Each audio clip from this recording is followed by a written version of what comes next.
Graças e paz, irmãos e irmãs. Convido a você a abrir sua Bíblia em Salmo 37, para a leitura de alguns versos, mesmo sentados, mas sempre atentos. Salmo 37, vou ler a partir do verso 3 até o 6 apenas, para a nossa reflexão nesta manhã. Diz assim a palavra do Senhor, Salmo 37, e a partir do verso 3: confia no Senhor e faz o bem, habita na terra e alimenta-te da verdade.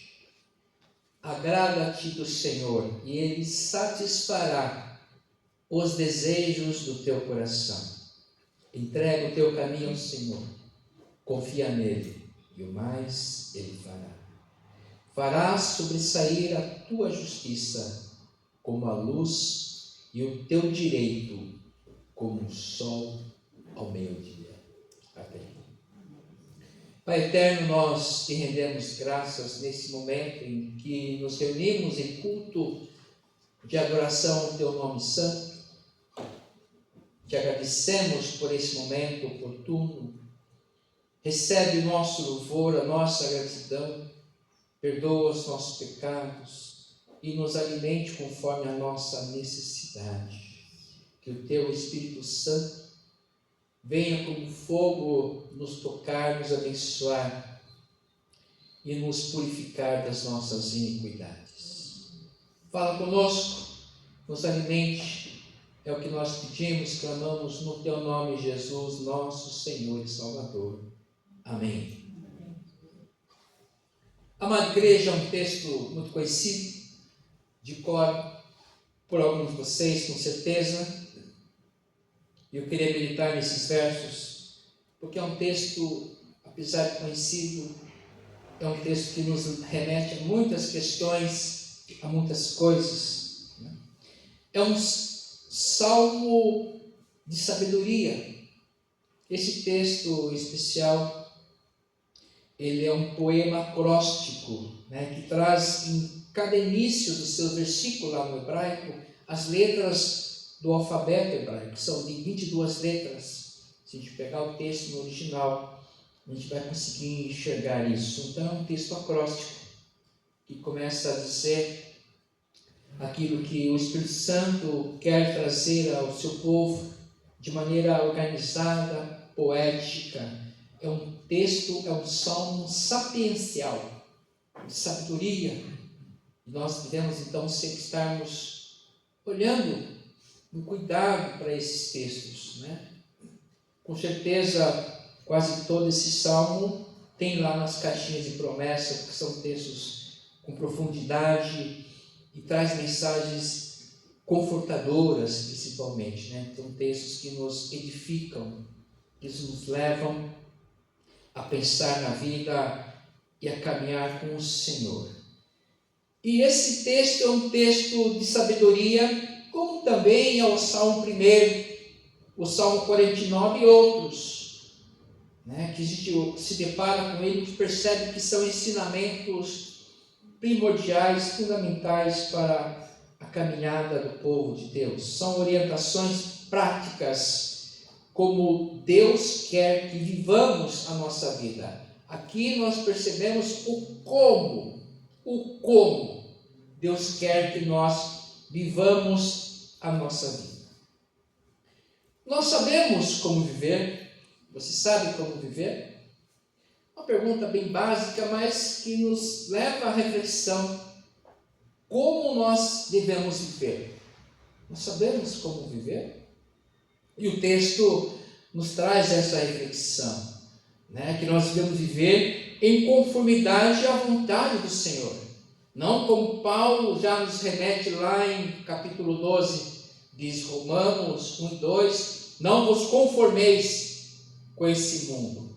Mas aqui o texto de sabedoria nos fala que nós devemos viver conforme a vontade do Senhor. Então isso é muito importante,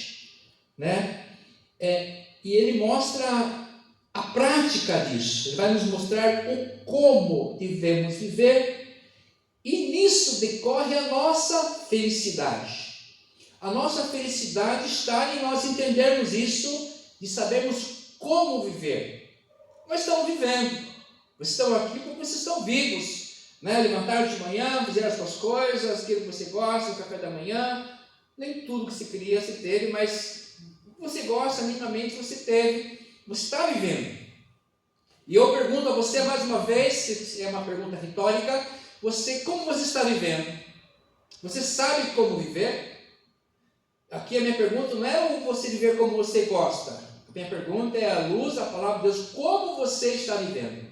Você sabe como viver à luz da palavra de Deus, à luz da vontade do Senhor? Eu volto a afirmar que nisso decorre a nossa felicidade. É sobre isso que se trata essa palavra de Deus, que é a sabedoria. É sobre a felicidade que se trata. E sobre isso nós vemos prescrito na palavra de Deus como uma receita muito bem elaborada. Como é que eu vou ser feliz? Como é que eu devo viver? E o Senhor traz em sua palavra como um receituário, aquele médico que é detalhista, escreve tudo o que você tem que fazer, o remédio, a hora, o momento, a posologia, a quantidade, os dias. É uma receita completa. E nós, quando vamos no médico, nós sabemos que temos que receber aquela receita e cumprimos, obedecendo para que nós possamos ser curados. Se nós fugirmos um pouquinho daquele procedimento, poderemos não receber a cura que nós queremos. Não atingir o objetivo é alcançado quando a gente sai de casa para ir a uma consulta ao médico. É como nós começamos um tratamento. E a palavra de Deus é bem isso. Ela é algo prescrito, com uma receita assim, muito bem elaborada. É algo cirurgicamente bem planejado e registrado para que nós possamos viver completamente. Saber como viver. Não viver como eu gosto. Como devemos viver? E a palavra de Deus vai tratar conosco nesse aspecto. A sabedoria da vida. Como é que eu posso ser sábio na minha vida, no desenvolvimento da minha vida? O Salmo 1, por exemplo, como eu já citei, em outra hora você pode entrar nesse Salmo e olhar lá que tem umas regrinhas básicas de você ser feliz. Mas eu quero trabalhar sobre a sabedoria da vida. Então hoje eu fico aqui para você propor, você entrar no Salmo 1, que é um salmo de entrada e é um salmo que nos leva ao caminho da felicidade. E é disso que nós entendemos que a palavra de Deus quer nos levar, a um caminho de sabedoria e nos leva à felicidade. Mas hoje nós temos no mundo, e você já deve ter ouvido alguém dizer assim, eu mereço ser feliz, eu também mereço ser feliz, está passando por algumas dificuldades ou não, ou tem um objetivo de vida, a sua vida está sendo de um jeito que você acha que ela acha que leva à felicidade, e a palavra de Deus me diz como uma receita, um receituário completo, poderoso, profundo, de como eu devo ser feliz, não como eu prescrevo. Com certeza você já ouviu alguém dizer, eu mereço ser feliz. E nós olhando um pouquinho para a história da humanidade, nós vimos que é uma tentativa, uma busca constante do homem. De buscar a felicidade sempre, infelizmente, sempre num caminho diferente, divergente da vontade de Deus. Até o século XV, segundo a nossa cronologia histórica, vivemos sobre a égide da Idade Média, século V, especialmente até o século XV, 10 séculos da Idade Média, onde que o mundo viveu, entre aspas, 1000 aspas, sobre a vontade da teocracia, um governo de Deus. Paradoxo, em que o homem se arrogou de que fazia tudo em nome de Deus. Paradoxo, mentira.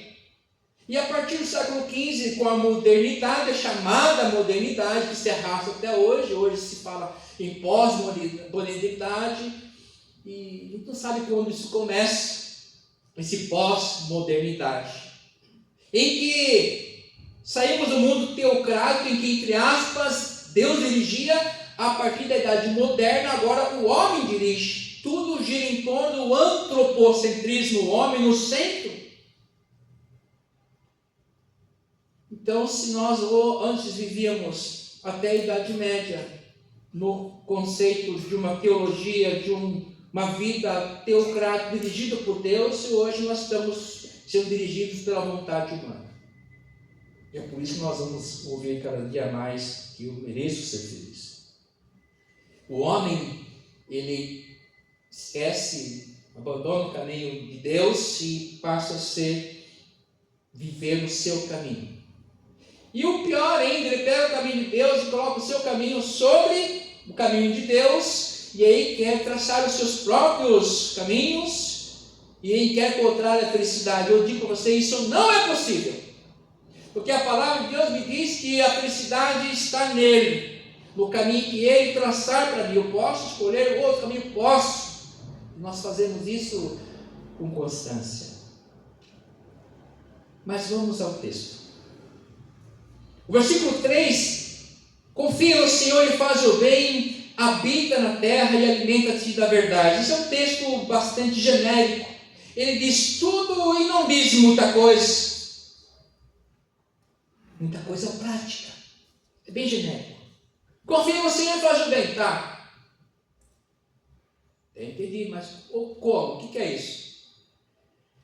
E acho e penso que a palavra de Deus é muito mais prática do que qualquer outra coisa. A palavra de Deus não é apenas histórias, preceitos. Aliás, diga-se de passagem, nós temos na palavra de Deus lindas histórias, lindíssimas histórias de experiência de homens e mulheres, de um povo com Deus. Lindíssimas histórias. Nós temos estudado aqui na IBD as histórias de algumas mulheres da Bíblia. Lindíssimas histórias de mulheres que se protagonizaram em sua sociedade, que nos ensinaram de acordo com o seu desenvolvimento, o seu relacionamento com Deus. Fantástico. Mas o que a Bíblia nos traz, acima de tudo, são praticidade. Apesar de lindas histórias, nós temos que entender que são histórias significativas, instrutivas, e a prática acima de tudo. O dia a dia, o como. Lembra que eu disse que nós vamos ter aqui, entender o como devemos servir a Deus. Como? Com a nossa vida hoje. O Senhor olha, estabelece conosco um relacionamento, e isso está registrado em sua palavra, e Ele mostra através da prática, da sua ação, do seu coração. A ação de Deus nos conduz à ação, à prática. É um Deus da prática, um Deus da ação. É um Deus que nos conduz à vivência diante dEle. Não um Deus que apenas é teórico, como diz aqui, confia no Senhor e faz o bem. Tá, melhora isso, pastor. Ele prossegue, porque Ele é um Deus da prática. Quero aqui mergulhar um pouquinho no versículo 4. Esse é o tema central, o coração da nossa mensagem de hoje. É o que me levou a esse texto. Versículo 4. Agrada-te do Senhor. Ele satisfará os desejos do teu coração. Aqui está o âmago. E nós precisamos entender aqui então o como viver. Agrada-te do Senhor. O que é isso? Como será isso se não fazer o que Ele quer em todos os sentidos, de todo o coração, com toda a nossa força e entendimento, com todo o nosso amor? Todo o meu sentimento, aquilo que eu tenho de bom dentro de mim, aquilo que me move, aquilo que move a minha vida, aquilo que move o meu sentimento, a minha força, aquilo que me faz sair da cama cedo e sair para viver tudo aquilo que tem na minha vida, tem que mover-se diante de Deus e para Ele. Agrada-te no Senhor. É uma devoção total, sem reservas. Tudo que Ele me pede deve ser para agradá-lo. Quando queremos agradar alguém, o que nós buscamos fazer? Você com certeza já fez, já teve essa sua experiência ao longo de sua vida, em viver e fazer uma coisa para agradar alguém. Abre mão de muitas coisas, abre mão de seus sentimentos, da sua vontade, você às vezes se violenta até para agradar alguém.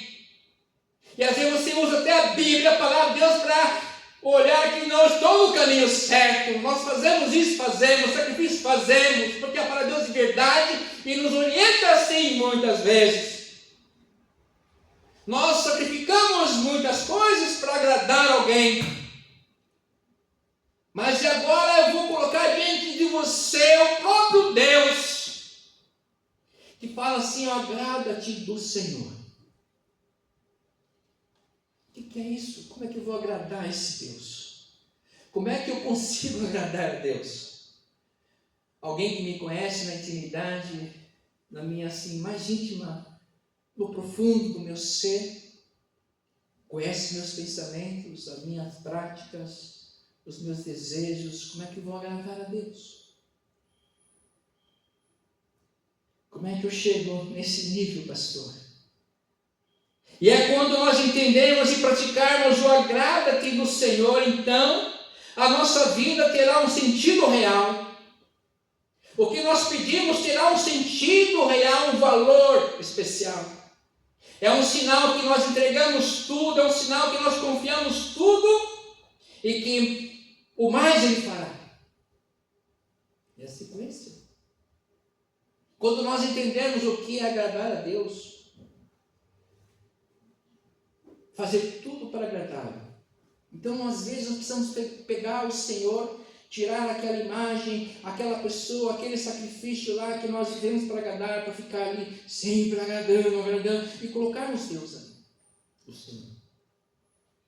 E nós vamos perceber que o Senhor não exige muita coisa de nós. Ele não é uma imagem, um ídolo, que não ouve, não enxerga, não percebe nada.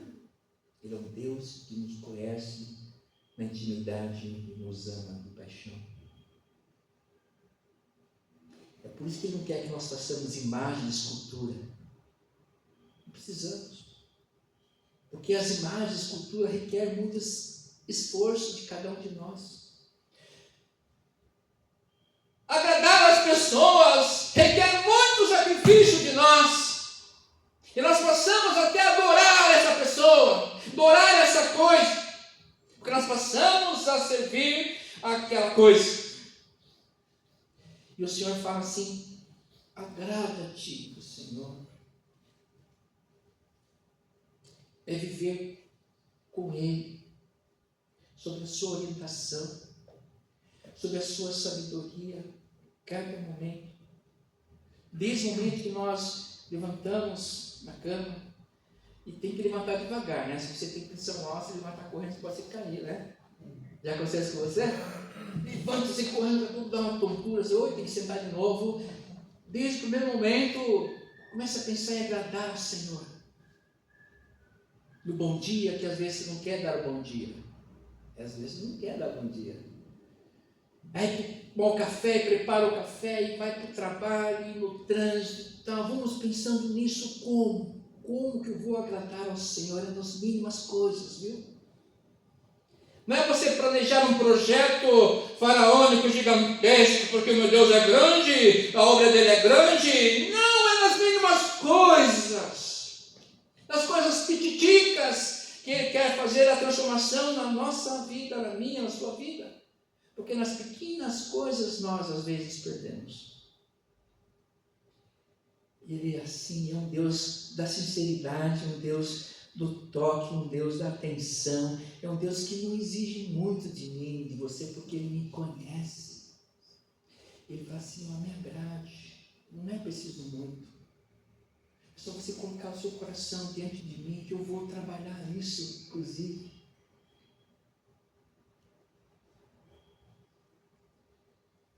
Agrada-te do Senhor, conhecendo a sua vontade, o seu coração, olhando para a sua palavra, aquilo que Ele delineia para mim na sua receita de vida e vida saudável.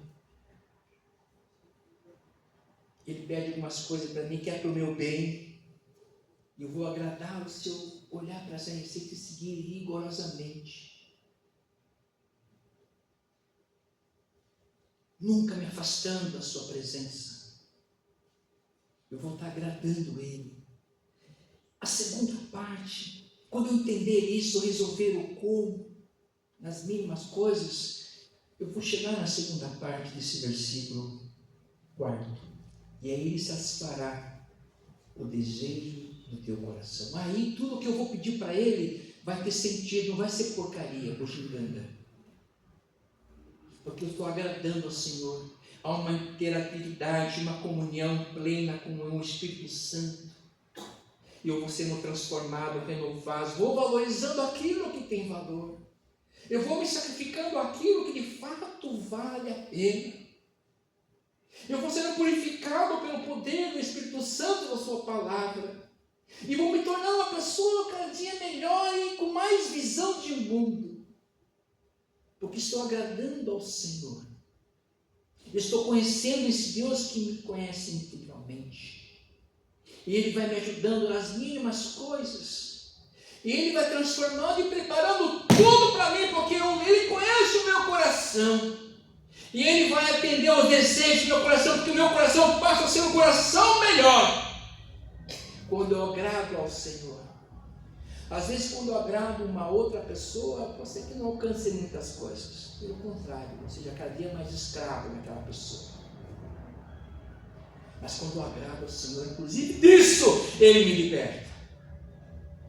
Eu tenho que conhecer esse Deus, para que Ele possa, Ele me libertar das amarras desse século, das amarras das pessoas interesseiras, das amarras dos pecados. Agrada-te do Senhor. E quando nós entendemos a necessidade disso, a importância disso, nós vamos nos desvencilhando das outras amarras. E vamos nos tornando conforme o apóstolo Paulo fala assim, eu sou prisioneiro de Cristo. Eu enxergo a vida melhor. Eu enxergo tudo aquilo que eu tenho que me desvencilhar. E não vou me conformar com esse século, mas vou me conformar com a vontade dEle, conforme o coração dEle, que é bom, que é justo, e que sua vontade é boa, perfeita e agradável, e produz vida e felicidade.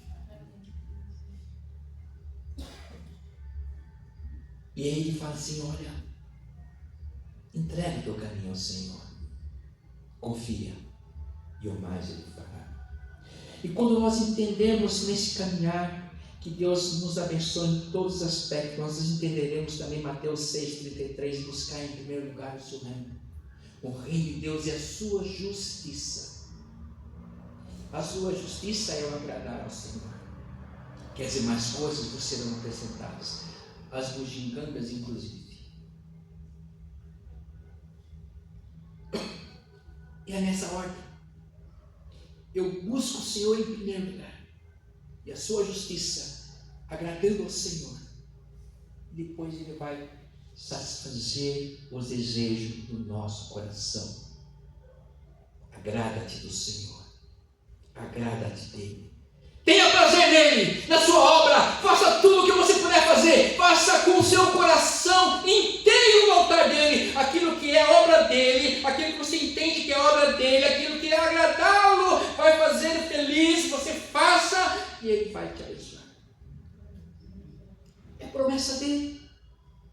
Agrada-te dele, tudo aquilo que ele vai se colocar para você fazer, tudo aquilo que ele expõe para você, para a sua vida, para uma vida pura, uma vida de santidade, você obedece e você vai ser abençoado. Porque nessa relação com o Senhor, Ele nos santifica, Ele nos purifica, Ele desce como fogo e nos queima a iniquidade, as nossas imperfeições. A presença dEle é maravilhosa. E quando nós entendemos e conseguimos agradá-lo, nós vamos viver melhor. Então, queridos, quando nós cumprimos essa premissa do como agradar ao Senhor, daí eu vou voltar para o texto, vou entender o comecinho do texto do Salmo 37, é um salmo de Davi. Não te dignes por causa dos malfeitores, nem tenhas inveja dos que praticam a iniquidade, pois eles dentro em breve definharão como a relva e murcharão como a erva verde. A introdução do salmo, Davi que está indignado, olha assim aquelas pessoas prosperando, os injustos, meu Deus, e aí? Aí Deus fala assim, calma, filhão, confia em mim, faz o bem, me agrade, habita na terra onde te coloquei, onde você mora, onde você anda, é terra santa, viu? A sola dos pés dos seus servos e servas se torna um lugar santo pela presença dos servos e servas. Habita na terra e alimenta-te da verdade, não das mentiras. Agrada-te do Senhor, e Ele satisfará os desejos do teu coração. Entrega o teu caminho ao Senhor, confia nele, o mais Ele fará. Fará sobressair a tua justiça como a luz e o teu direito como o sol ao meio-dia. Portanto, em toda a nossa intenção, inteligência, capacidade e força, com tudo que nós temos e somos, vamos procurar agradar ao Senhor. Não homens, mulheres, esposas, filhos, maridos, não ao Senhor. Ao Senhor. Ao Senhor. E Ele satisfará os desejos do teu coração. Devemos amar a todos, mas agradar ao Senhor. Que Deus nos abençoe, nos enriqueça, nos dê sabedoria em nossa vida. Amém. Com alegria louvemos ao Senhor com o hino 26, Eis-nos, ó Pastor Divino. Fiquemos em pé e louvemos ao Senhor com alegria.